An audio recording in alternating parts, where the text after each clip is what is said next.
Hello everyone, welcome to Biome Tutor Classes. Myself Dr. Garima Shrivastava will discuss a new section of plant biology questions related to plant embryology. ठीक है? So today we'll be discussing more related to the male gametophyte. So let's start with the questions. In angiosperms, the most common type of anther found is, ठीक है, angiosperm में most common type का जो anther मिलता है वो कौन सा होता है? Monosporangiate and bilobed, bisporangiate and lobed, tetrasporangiate and lobed और hexasporangiate and bilobed. So it's correct answer is tetrasporangiate and bilobed. So now the next question is, which part of anther provide food and water supply to developing anther? ठीक है, is it tapetum, connective tissue, anther wall or all of the above? So the connective tissue provides the food and water supply to the developing anther. Okay, now the next question is, pollen tube is made from, pollen tube किसकी बनी होती है? Is it from intine wall, exine wall, both or none? So its correct answer is intine. pollen tube जो होती है आपकी वो intine wall की बनी होती है.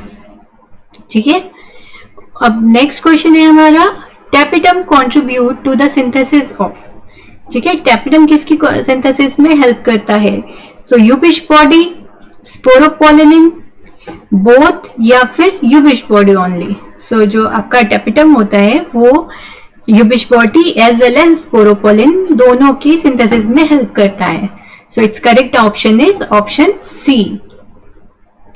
Function of tapetum is to provide, tapetum का फंक्शन क्या होता है? Function of tapetum is to provide mechanical support, nutritional support, secretion of all essential enzyme और ऑल ऑफ द अबव.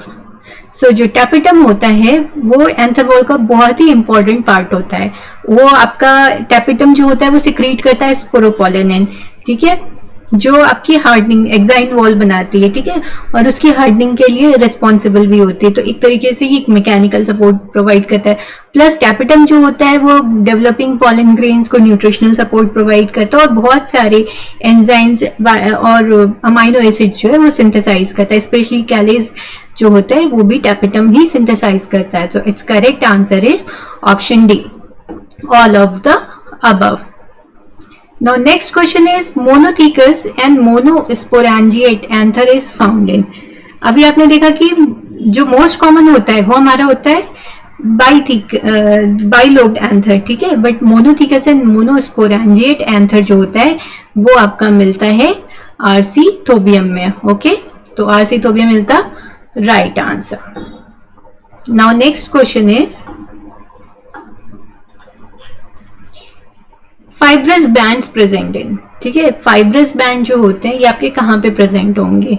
तो फाइब्रस बैंड्स प्रेजेंट इन, ये आपके एंडोथीशियम में present होते हैं. और इनका जो मेन फंक्शन होता है ना, जब आप एंथर वॉल का स्ट्रक्चर देखोगे तो यहाँ पे आपकी होती है एपिडर्मस लेयर. ठीक है, उसके नीचे आपकी होती है एंडोथीशियम. इस एंडोथीशियम में यहाँ पे आपके फाइब्रस बैंड मिलते हैं और इनका ये क्या होता है, ये हाईली हाइग्रोस्कोपिक होते हैं. तो जब ये वाटर एब्जॉर्ब करते हैं ना तो उससे क्या कहते हैं कि जब एंथर बर्स्टिंग होती है ना तो उसमें ये बहुत हेल्प करते हैं. So fibrous band is present in endothecium cells. Tapetum cells are haploid, diploid, polyploid or diploid initially but later it becomes polyploid. So tapetum cells जो होते हैं वो होते हैं डिप्लॉइड. बेसिकली वो डिप्लॉइड होते हैं बट उनमें क्या होता है, डेंस साइटोप्लाज्म होता है और बहुत सारे सेल्स जो बनती हैं, स्पोरोजिनस सेल्स बनती हैं बाय माइटोटिक डिवीजन. तो उस कारण से उनमें बहुत सारे न्यूक्लियस भी होंगे. ठीक है, तो न्यूक्लियर डिविजन्स भी होंगे. तो वो क्या होते हैं कि इनिशियली तो वो डिप्लॉइड ही होते हैं बट जैसे जैसे वो मैच्योर होते हैं वो पॉलीप्लॉइड हो जाते हैं. तो टैपिटम सेल्स जो होते हैं, अगर आपके ऑप्शन में डिप्लॉइड है और बाकी चीजें नहीं दी होंगी तो फिर आपको डिप्लॉइड मार्क करना है. और अगर उस जगह पे पॉलीप्लॉइड कंडीशन दी है तो आप प्रेफर करना कि आप पॉलीप्लॉइड कंडीशन को ही मार्क करो. Now the next question is, multiple tapetum layer found in. ठीक है, निकोशियाना, हेलियांथस, एरम और Mahonia. So it's correct answer is Nicotiana. Nicotiana में मल्टीपल लेयर्स होती हैं टैपेटम की। यूजुअली क्या होता है, टैपेटम जो होती है सिंगल लेयर होती है, बट कहीं कहीं पे ये मिलता है कि ये 2 लेयर, 3 लेयर, 4 लेयर या फिर इससे ज्यादा भी होती है। तो निकोशियाना के केस में ये मल्टीपल लेयर्स की होती हैं।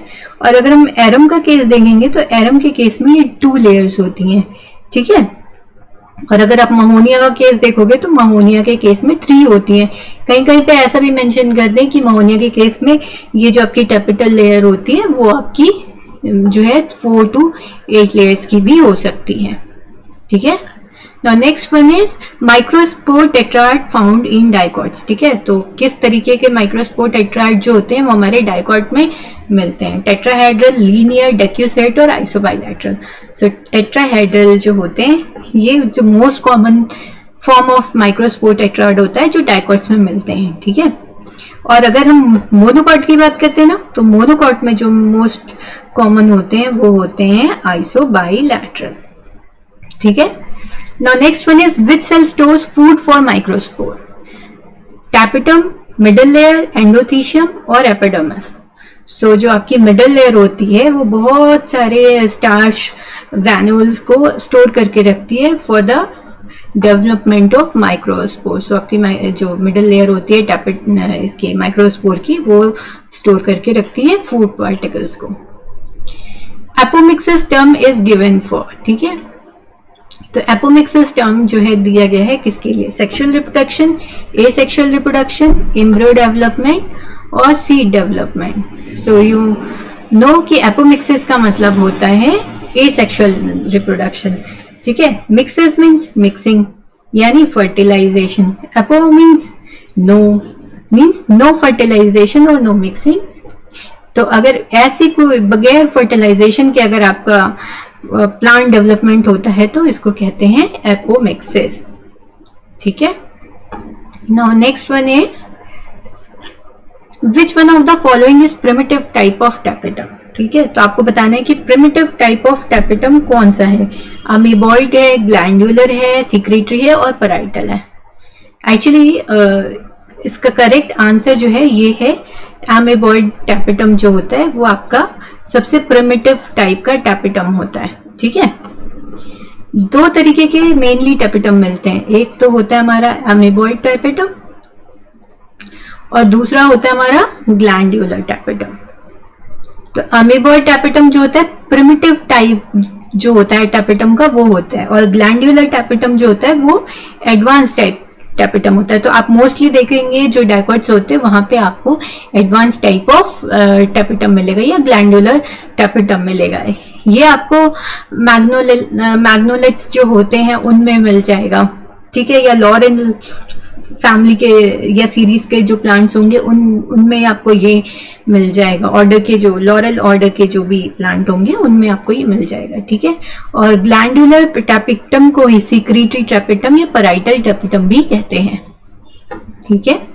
Now next question is Yubish body is formed from.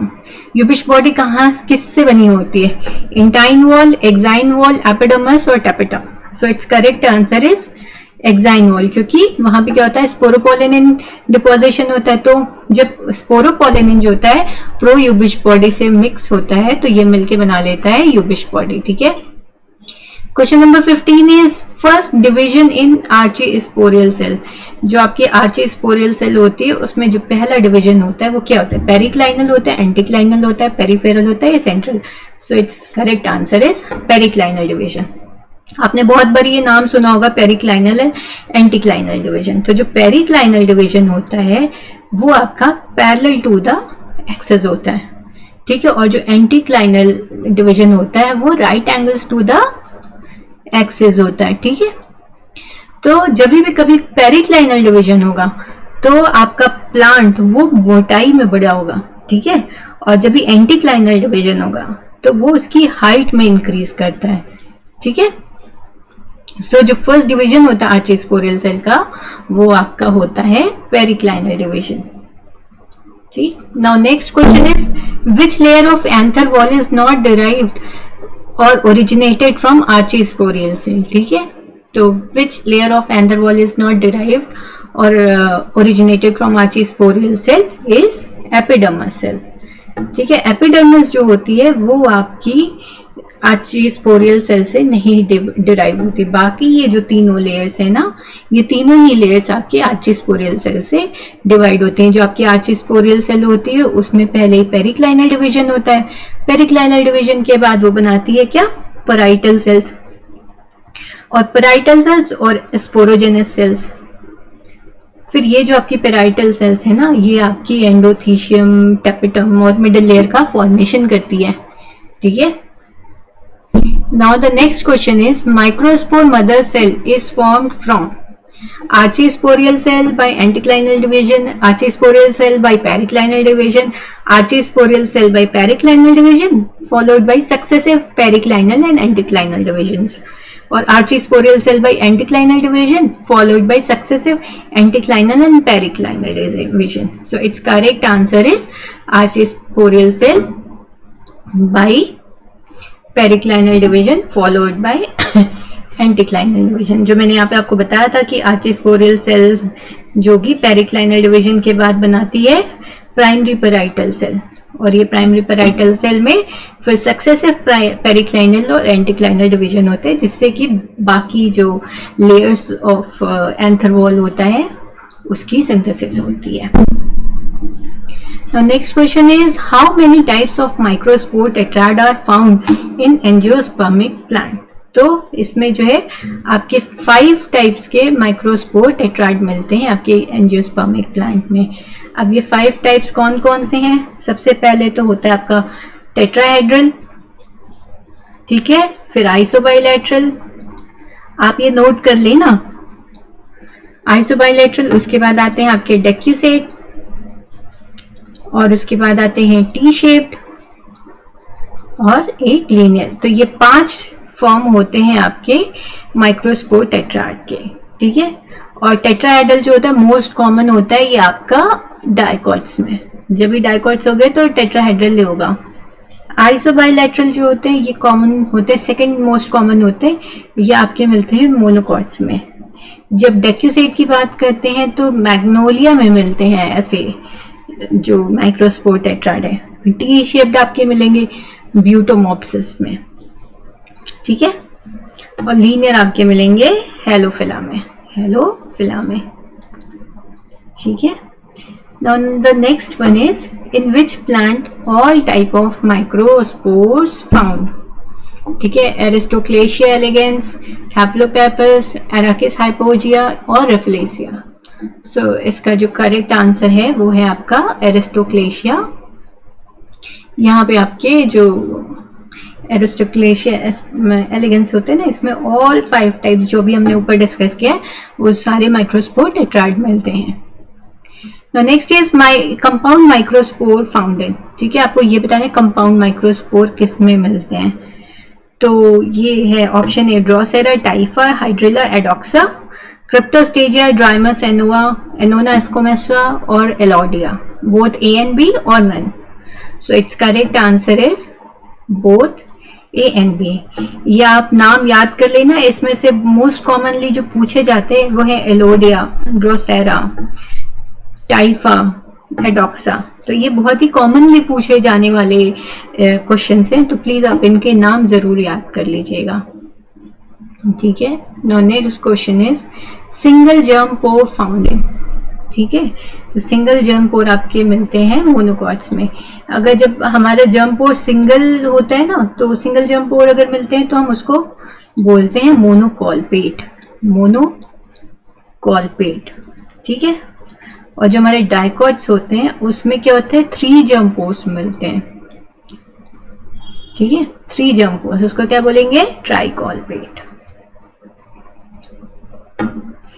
सो ये कुछ चीजें ऐसी होती हैं जो आपको याद करनी ही पड़ेंगी। इसमें आप समझने वाला ऐसा कुछ भी नहीं होता, तो कुछ सारे डेटा होते हैं जो आपको याद करने ही पड़ेंगे। So now next one is largest pollen grain found in. So largest pollen grain is found in Mirabilis, Myosotis, Zostera और Amorphophallus. So its right answer is Mirabilis. Pollinia is a characteristic feature of family. Pollinia किस family का characteristic feature होता है? पॉलिनिया अगर आपको याद हो structures में, तो ऐसा कुछ स्ट्रक्चर था पॉलिनिया का, राइट? ये क्या करते हैं, ये लाइट वेट सीड्स होते हैं जिनका जो है डिस्पर्सल विंड के थ्रू होता है। तो ये होते थे आपकी पॉलिनिया, ठीक है। ये होता था कॉर्डिकल।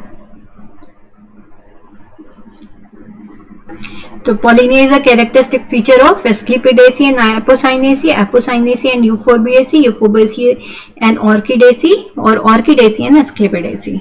सो it's correct answer is Orchidaceae and Asclepiadaceae. और मोस्टली आपको जो क्वेश्चंस पूछे जाते हैं ना, उसमें एस्क्लेपिडेसी फैमिली या का नाम जरूर होता है। अगर पॉलिनिया का कहीं पे भी नाम आता है तो एस्क्लेपिडेसी जरूर ही मेंशन किया जाता है, ठीक है। Next question is polyspory is found in, polyspory is found in Cuscuta reflexa, मैस्यूल, बोथ और बी ओनली। सो पॉलीस्पोरी क्या होता है कि आपको पता होगा कि जो एक हमारा माइक्रोस्पोर होता है वो एक्चुअली माइक्रोस्पोर टेट्राड होता है, उसमें 4 पॉलन ग्रेन्स होते हैं। लेकिन कभी कभी क्या होता है कि ये पॉलन ग्रेन्स जो होते हैं ना, वो मेच्योर होने के बाद अलग नहीं हो पाते एक दूसरे से, एक ही, तो इनको ऐसे 4 पॉलन ग्रेन्स बनाने थे या 4 माइक्रोस्पोर्स बनाने थे। लेकिन क्या होता है कि ये सेपरेट नहीं हो पाते और मल्टीपल डिविजन्स हो जाते हैं। तो मल्टीपल डिविजन्स के कारण क्या होता है कि ये 4 से ज्यादा भी नंबर में फॉर्म हो जाता है। कभी सपोज 8 हो गए, 12 हो गए, 15 हो गए, तो ऐसे हो जाते हैं। तो ऐसी जो कंडीशन होती है जहाँ पे मल्टीपल पॉलन ग्रेन्स बन जाते हैं, उसको कहते हैं पॉलीस्पोरी। और ये कंडीशन मिलती है आपकी कस्क्यूटा रिफ्लेक्सा में और मैस्यूल में। मैस्यूल आपका जो होता है वो मिमोसेसी फैमिली का मेंबर होता है, ठीक है। तो CEAE, तो ये आपके जो दोनों प्लांट हैं कस्क्यूटा रिफ्लेक्सा और मैस्यूल, इन दोनों में ही पॉलीस्पोरिक कंडीशन पाई जाती है, ठीक है। अब चलते हैं नेक्स्ट क्वेश्चन की ओर। Nemec phenomena is found in, Nemec phenomena किस में मिलता है? हाइसिंथस, यूफोर्बिया, कैलोट्रोपिस और क्रिप्टोस्टेजिया। तो निमिक फेनोमेना जो होता है वो आपका मिलता है हाइसिंथस ओरिएंटालिस में। और इसको डिस्कवर किया था निमिक नामक एक साइंटिस्ट ने, तो उनके सम्मान में इसको निमिक फेनोमेना कहते हैं। अब निमिक फेनोमेना होता क्या है? निमिक फेनोमेना उन्होंने ये देखा था कि हाइसिंथस के जो माइक्रोस्पोर्स थे, यूजुअली जब आप ओव्यूल को देखोगे ना, मतलब एम्ब्रियो सैक को देखोगे, तो वहां पे क्या होते हैं, यहाँ पे आपके 3 सेल्स होते हैं, यहाँ पे भी आपके 3 सेल्स होते हैं, यहाँ पे आपके सेंट्रल सेल्स होती हैं, ठीक है।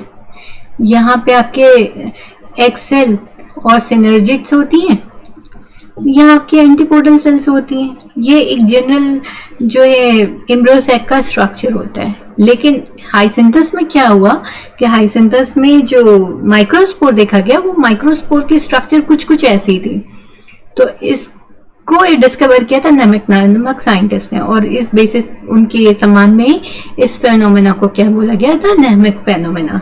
तो इसको एक और भी नाम से जाना जाता है, embryo sac like pollen grain, ठीक है। अगर कहीं पे आपको निमिक फेनोमेना क्या होता है, तो embryo sac like pollen grain,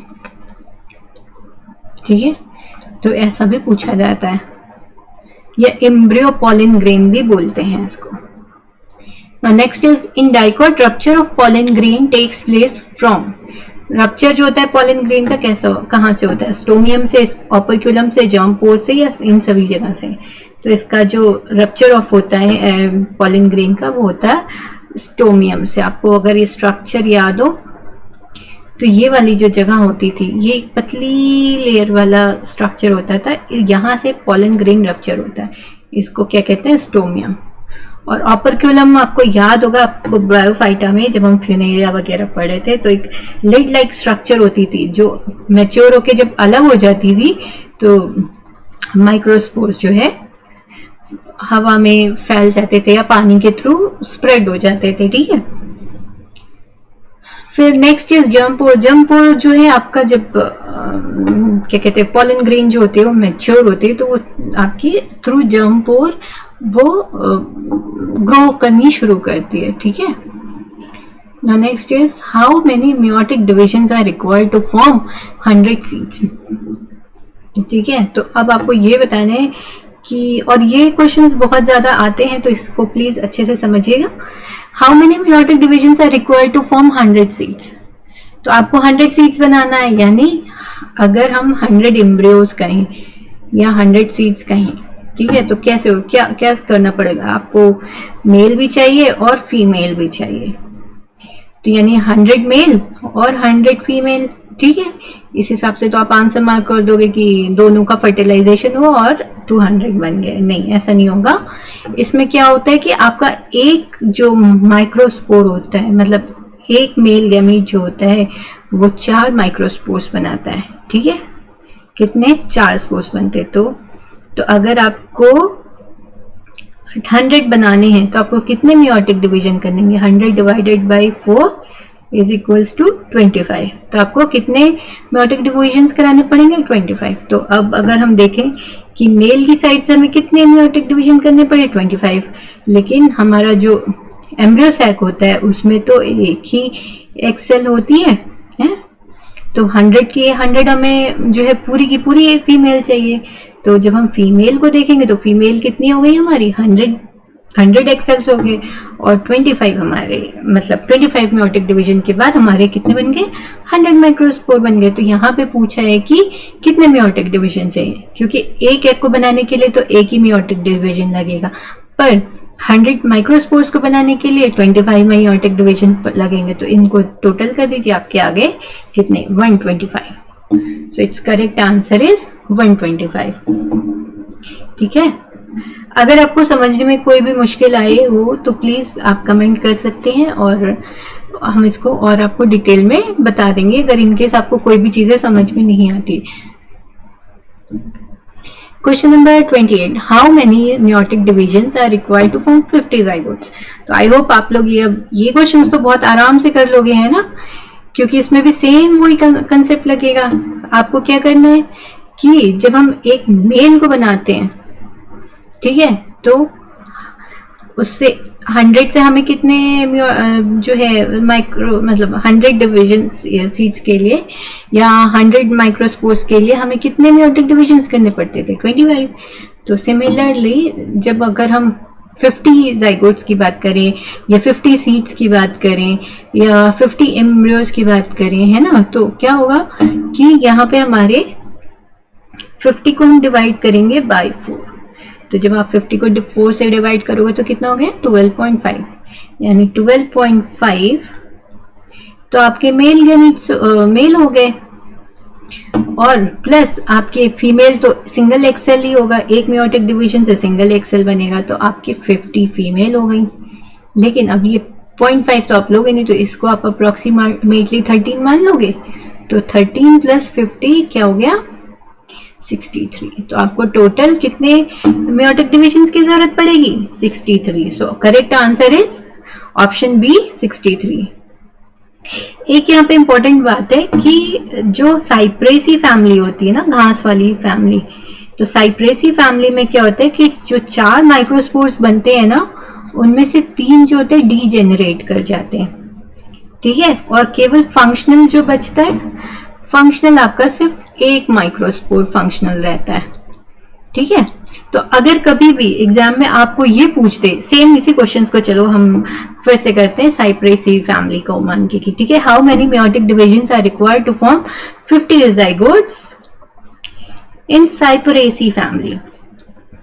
तो साइप्रेसी में क्या होता है कि 4 माइक्रोस्पोर्स बनते हैं, लेकिन उनमें से 3 जो होते हैं डीजेनरेट हो जाते हैं और सिर्फ एक जो होता है फंक्शनल रह जाता है। ठीक है, तो यानी कि एक मेल, यानी कि एक माइक्रोस्पोर ही हमारा फंक्शनल रहेगा जो फर्टिलाइज करेगा एक एक्सेल के साथ। ठीक है, तो यहाँ पे एक हमारी एक्सेल हो गई। तो अब हमें 50 जो है मेल चाहिए और साथ ही साथ 50 फीमेल चाहिए। बट ये सिर्फ और सिर्फ साइप्रेसी फैमिली के केस में होगा। सो इस कंडीशन में जो हमारा total number of meiotic division होंगी ये वो हो जाएंगी 100। ठीक है। Now next is in angiosperm mature gametophyte shed at. ठीक है, एंजियोस्पर्म में जो मैच्योर मेल गैमेटोफाइट होता है वो किस सेल स्टेज में झड़ जाता है या गिर जाता है। ठीक है, तो इसका करेक्ट आंसर है 2 cell stage, 3 cell stage, 4 cell stage mature male gametophyte do not shed.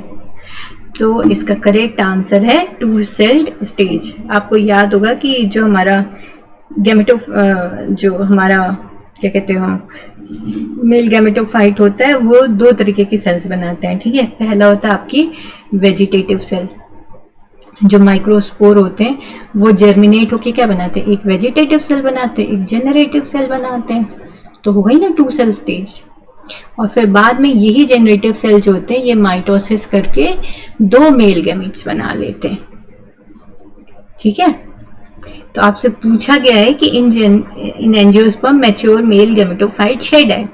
तो जो मैच्योर मेल गैमेटोफाइट होता है मैक्सिमम केसेस में ये 2 सेल स्टेज में ही जो है ऑलमोस्ट मतलब 60% केसेस में वो 2 सेल स्टेज में ही जो है शेड होता है।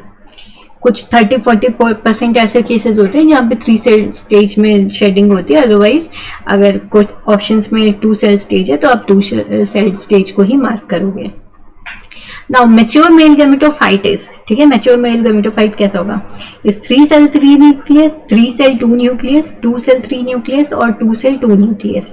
सो जो मैच्योर मेल गैमेटोफाइट होगा वो आपका होगा 3 सेल 3 न्यूक्लियस। आप पूछोगे कैसे, तो देखिए जो आपका माइक्रोस्पोर था वो जर्मिनेट करके 2 सेल बनाया, वेजिटेटिव सेल और जनरेटिव सेल। फिर जनरेटिव सेल आपकी फिर से माइटोसिस के थ्रू 2 सेल्स बनाती है, 2 मेल गैमेट्स बनाती है। तो आपके कितने हो गए, 2 मेल गैमेट्स हो गए। तो ये 2 सेल्स तो आपकी यहां से हो गई और एक आपकी वेजिटेटिव सेल्स, तो कितनी हो गई, 3 सेल्स हो गई। और ये 2 मेल गैमेट्स के अपने 2 जो है होंगे न्यूक्लियस होंगे। ठीक है, तो 2 न्यूक्लियस तो इसके हो गए, पर वेजिटेटिव सेल का भी तो एक न्यूक्लियस होगा जो ट्यूब सेल फॉर्म करती है। ये क्या कर देती है, ट्यूब सेल फॉर्म करती है। तो ये इस ट्यूब सेल का भी एक न्यूक्लियस होगा। तो इसलिए यहाँ पे हो जाती है 3 सेल 3 न्यूक्लियस स्टेज जो मैच्योर मेल गैमेटोफाइट की होती है। तो आई होप आज का सेक्शन भी आपके लिए यूजफुल रहा होगा। तब तक के लिए अपना ध्यान रखिए, सेफ रहिए। Thank you.